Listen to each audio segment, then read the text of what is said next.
Hello everyone, it's me Angela. So for today's video, I'm going to discuss my 10 reflection preliminary, which is 5 from Torrentera, 4 from Philippine Source Book, and 1 from Prof. Roland A. Delagan, which is the supplemental material. So without further ado, let's start. Reflection number 1. An introduction to Philippine historiography sources and discourses. This lesson discussed about the introduction of the Philippine historiography, but when we hear the word historiography, the first thing come up into our mind is that the idea of talking about the life of our national leaders. But are we really already knowledgeable about history? So for me, no, because I don't really read about history. Are we aware of the other meaningful part of our history? So for me, a little bit. But I think people older than me know about the other meaningful part of our history. Reflection number 2. History of the Philippine Islands. Our country is the Philippines, as we all know that the Philippines have an own history.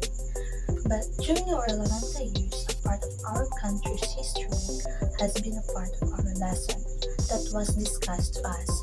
But as a young individual, I was not able to observe, understand, appreciate the idea or the knowledge that was being sent to our teacher, especially when it comes about the history.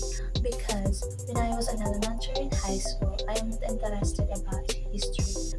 But now, I realized that it is important in every individual because history has a good impact of everything, especially when we revive or recap the past about our history. Reflection number 3. The Manunggul Jar.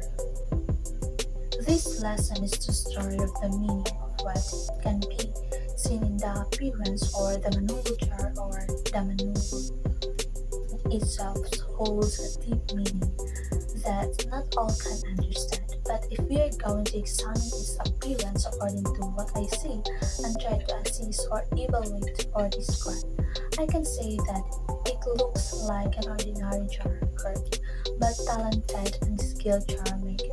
But the Manunggul jar is the place where the body remains are stored, such as the bones or dead body. But when we talk about the appearance of the Manunggul jar, it contains a boat with 2 people aboard. Reflection number 4. The Laguna Copper Plate. On this lesson was discussed about the inscription of the Laguna Copper Plate, that it records of the names and excellence of numerous neighboring states of 900 years after that. One of these is the Tagalog City of States that is located at Tondo. According to some historians, in terms of trading, cultures, and politics between this nation and the Kingdom of Java at the time, the historical beginning of the Philippines moved back in 600 years by the important discovery of the Laguna Copper Plate. Reflection number 5. Duties of the Katipunan of the Sons of the People. This lesson is all about the Decalogue of Andres Bonifacio, which he dedicated for the Katipunan. The Decalogue represents as the 10 Commandments, which is not far from what we similarly have known as the Catholics, which was the 10 Commandments that God has made to the people. If I am going to examine Decalogue through reading, I can say that every line of it is very much intended for the Katipunan. Those 10 Commandments serve as the guide towards leadership, teamwork, protectorship, and peace. The purpose of Andres Bonifacio to write these commandments is to express the honor as a hero through consistent dedication for the safety of the nation. Reflection number 6. Soul Bones, a Filipino journey of self-discovery. Upon reading this topic, I thought it was all about literal boats that the people use for voyages and sailing across the seas. But while I was reading, I realized that soul boats being referred were coffins used for burials or storages of humans remain when they dead. But the coffins was literal boats because its design was really boats like carvings of serpents or snake head and something of like animals, and the soul boats is contain human bones and others. Reflection number 7. Customs of the gallows.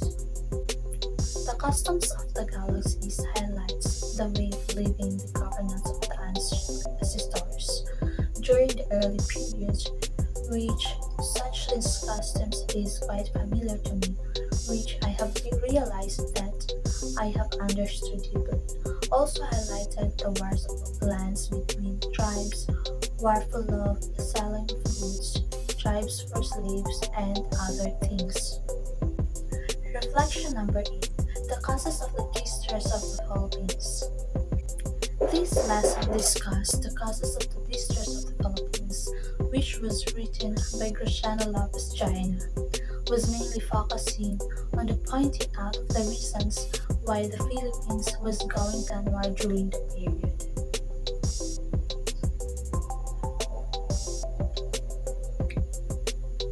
If I were to make a stand on his argument, I would definitely agree that the pointing out of the causes of the distress of the Philippines was the upside down governance of the friars during the time, as he mentioned, because the friars were the ones governing to lead education. Reflection number 9. The Decalogue of the Katipunan. The content of this topic is mainly focused on the Decalogue of Andres Bonifacio has made us the commandments he gave for the Katipunan, or known as the sons of the people, because Andres Bonifacio is always remind all the people that God always raised. The essence of his Decalogue is to remind the Katipunan of their duty as soldiers, which on top of everything, they must pray to God for everything during the wars and every other things they do. Reflection number 10. Historical thinking. In this topic, I have learned that our history is not just like common definition. We used to believe that it's just about the lives of people from the past because the truth is our history, and then the reason why we have become who and what we are today. If we are going to compare the history with other things, history is like a cake and we are the bottom. A cake cannot be shaped as a cake without the mortar, and just like history, the events that has happened before, it has shaped everything for what we are, what we have, and who are the Filipinos.